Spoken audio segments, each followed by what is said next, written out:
ગુજરાત પેટા ચૂંટણીમાં વિજય બાદ આમ આદમી પાર્ટી મિશન ગુજરાતને લઈને ખૂબ જ સક્રિય થઈ ગઈ છે। આ અંતર્ગત આમ આદમી પાર્ટીના રાષ્ટ્રીય સંયોજક અરવિંદ કેજરીવાલ બુધવારે ગુજરાતની મુલાકાતે આવશે।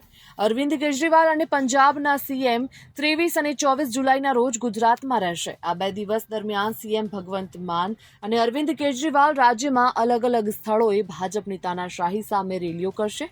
આ માહિતી આપતા આમ આદમી પાર્ટીના રાષ્ટ્રીય સંયોજક અરવિંદ કેજરીવાલ બુધવારે 2 દિવસના ગુજરાત પ્રવાસે છે। તેમની સાથે પંજાબના મુખ્યમંત્રી ભગવંત માન પણ રહેશે। 23 અને 24 જુલાઈના રોજ બંને નેતાઓ મોડાસા અને ડેડિયાપાડામાં ભાજપ સરકારની તાનાશાહી વિરુદ્ધ અને ગુજરાતના લોકોના પક્ષમાં મોટી રેલીઓને સંબોધિત કરશે। મંગળવારે અરવિંદ કેજરીવાલે તેમના એક્સ હેન્ડલ પર પોસ્ટ કરીને આ માહિતી શેર કરી હતી। તેમણે કહ્યું હતું કે 30 વર્ષ શાસન કર્યા પછી આજે ગુજરાતમાં ભાજપનો ઘમંડ અને ભ્રષ્ટાચાર ચરમસીમાએ પહોંચ્યો છે। તેમણે જણાવ્યું કે તેઓ અને ભગવંત માન 2 દિવસની મુલાકાતે ગુજરાત આવે છે। તેઓ મોડાસા અને ડેડિયાપાડામાં ગુજરાતના લોકોના પક્ષમાં રેલીમાં જોડાશે।